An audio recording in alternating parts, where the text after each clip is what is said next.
inspired by worth. I desire your worst, so you can just hide while I work. I ain't tired, you first. I write a second, third verse about the lies that go disperse. You never do shit, I know it hurts, but something deep inside won't let me quit. Assalamualaikum warahmatullahi wabarakatuh. Selamat jumpa lagi bosku dengan LV Shop Channel Wong Deso. Mudah-mudahan para bosku selalu diberi kesehatan dan selalu dilancarkan rezekinya, amin. Oke bosku, kali ini kita akan membahas sedikit masalah pakan gurame bosku. Jadi kemarin ada salah satu teman kita katanya disuruh buatin video tentang urutan daripada ukuran pur ikan gurame. Tapi kita tidak punya contohnya, soalnya kita tidak punya ikan kecil bosku. Jadi akan kita sebutkan saja urutan-urutan pakan mulai dari kecil ukurannya itu bosku. Tapi sebelum itu bosku, tolong dibantu klik subscribe-nya, bunyikan loncengnya agar bosku bisa mengikuti video-video terbaru dari kami. Bagi yang sudah subscribe, saya ucapkan matur suwun, terima kasih.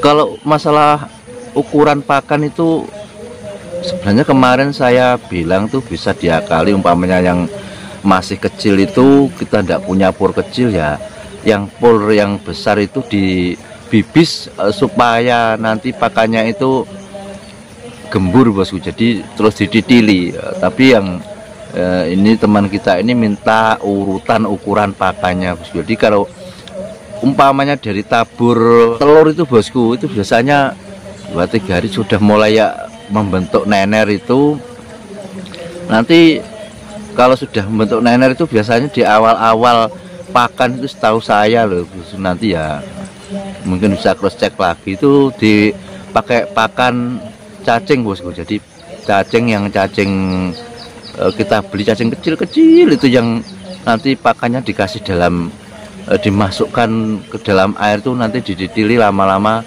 habis. Terus habis itu biasanya itu untuk urutannya pakan yang kedua itu bosku pakai pur apung atau yang disebut juga pur udang bosku. Kalau teman saya kemarin kan bikin itu nener, nah pakai pur yang lembut itu pur apung, ada yang juga biasanya itu dinamakan pur udang.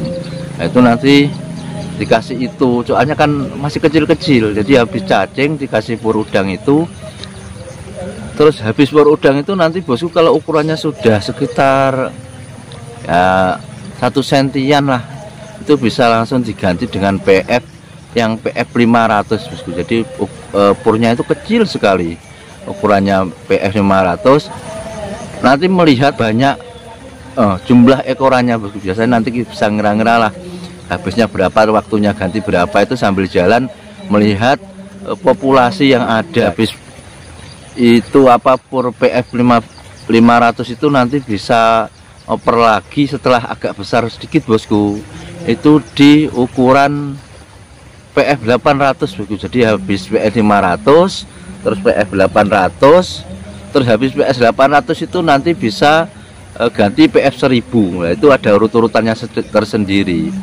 Biasanya itu kalau habis PF 1000 itu ikannya itu sudah lumayan, itu nanti langsung kita beralih pada pur yang ukurannya itu -1. Jadi -1 itu di atasnya ukuran PF 1000. Jadi urutannya itu nanti kalau mau bikin bibit sendiri mulai dari cacing, habis cacing itu terus pur udang yang tabur lembut kayak dedek gitu bosku. Jadi habis itu terus PF 500, habis PF 500 PF 800 terus PF 1000 lah. Baru habis PF 1000 nanti bisa masuk ke pakan yang biasa standar, yaitu yang biasa dikasihkan ke ikan yang sudah ukur, yaitu biasanya kalau sudah sebinsol atau binsol atau sila itu -1 sudah keras bosku mangannya. Jadi habis pur 1000 terus langsung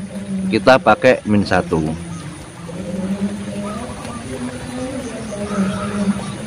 Terus kalau sudah habis -1 itu bosku nanti bisa oper lagi ke -2. Nah, itu kalau sudah di posisi -2 ini bosku terserah ini mau diganti min 3 atau tetap min 2 enggak masalah, yang penting itu kandungan proteinnya bosku. Jadi yang min 2 itu kan proteinnya juga sama dengan yang min 3. Jadi mau cari protein yang 26 sampai 28 atau 30 sampai 31 itu nanti tergantung selera bosku. Tapi kalau saya itu biasanya pakai yang protein sedang, yaitu protein mulai 26 28. Itu selama ada stok min 2 bosku, saya seneng pakai min 2. Soalnya kalau min 2 itu kan agak kecil. Biasanya itu kalau habis min 1, min 2, terus min 2, habis itu min 3, itu kalau yang kecil-kecil itu belum bisa makan gungkolu gitu bosku. Jadi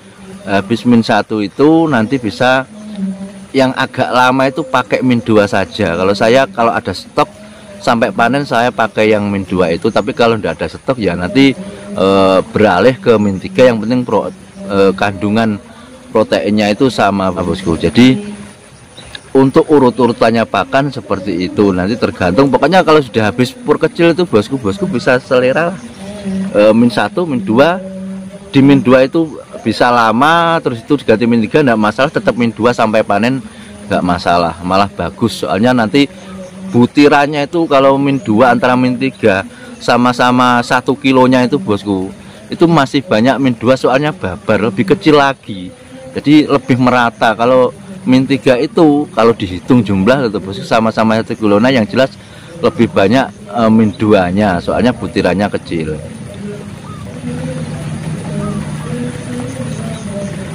Terus lagi bosku, untuk pur yang mulai PF itu ya, mulai PF 500, 800 sampai 1000 itu bosku, kalau ngasihnya pakan tuh harus hati-hati bosku. Terkadang tuh enggak terasa. Soalnya PF 500 ukurannya kan kecil sekali bosku. Rumasannya awak dhewe itu kira-kira itu ya enggak banyak, umpamanya 1 genggam gini bosku ya. Kelihatannya kan sedikit, padahal itu banyak bosku, soalnya butirannya kecil. Makanya itu kalau kasih pakan yang jenis PF mulai PF 500, 800 sampai PF 1000 itu kita harus bener-bener bisa ngukur. Maksudnya itu jangan sampai kebanyakan, soalnya enggak terasa itu kelihatannya sedikit itu banyak. Makanya terkadang itu ikan itu rata-rata kenanya itu di pakan yang itu. Saya sendiri dulu pernah ya, saya kira ya enggak banyak saya kasih, saya tabur kok habis, ternyata sudah overdosis. Soalnya itu proteinnya tinggi bosku yang pur PF itu. Jadi kalau kita ngasih pakan pur PF itu yang jelas dikira-kira lebih baik kurang daripada kebanyakan. Nanti kalau sampai kebanyakan, kalau sudah kena bosku itu mengatasinya sulit sekali. Biasanya itu ditandai kalau kebanyakan pur PF itu ikan walaupun kecil itu akan merumpus. Jadi ikannya itu naik ke atas, terus dari ingsannya itu keluar angin tuh kena penyakit merumpus tuh, penyakit dalam bosku. Kalau sudah begitu itu biasanya lumayan sulit mengatasinya, ya tetap dengan menghentikan pakannya. Terus lagi kalau ikan kecil dikasih pur besar itu rawannya begini bosku. Makanya ya memang sebenarnya tetap ada urut-urutannya, PF 500, 800 terus 1000. Biasanya umpamanya yang PF yang waktunya makan PF 500 sama 800 langsung dikasih min 2 atau min 3 itu kita harus dibibis. Saya bilang dibibis tadi. Kalau tidak dibibis tuh biasanya pengaruhnya bosku, untuk bibir ikan kecil ini belum kuat, jadi dia itu makan pur besar ini terkadang ya langsung kalau tidak kuat reaksinya itu mulutnya itu kayak memprengan, jadi putih-putih itu biasanya dia tidak kuat makan untuk pur besar bosku. Jadi tetap disesuaikan dengan pakai pur yang seukuran ikannya, tapi cara memberikannya itu harus berhati-hati, maksudnya harus dikira-kira sekali untuk kebutuhan ikannya. Soalnya di fase ini itu biasanya banyak sekali peternak itu ikan kecil gelempang, jeleput itu gara-gara kebanyakan pur kecil ini. Apalagi untuk pemula yang jelas dikiranya itu sedikit tetap dikasih ya, akhirnya ikannya yang tidak kuat. Makanya untuk fase pur kecil ini bosku harus benar hati-hati supaya purnya itu tidak kebanyakan. Nah, mudah-mudahan sedikit sharing ini sudah bisa memberi jawaban kepada bosku yang kemarin request minta dijelaskan masalah purnya ya. Kalau yang sudah peternak senior saya yakin sudah tahulah, sudah pengalaman masalah pemberian urutan untuk pakan, tapi kan juga banyak yang pemula. Jadi tetap saya buatkan video dengan harapan bisa bermanfaat khususnya bagi para pemula. Akhirnya tetap semangat bosku. Saya akhiri, assalamualaikum warahmatullahi wabarakatuh.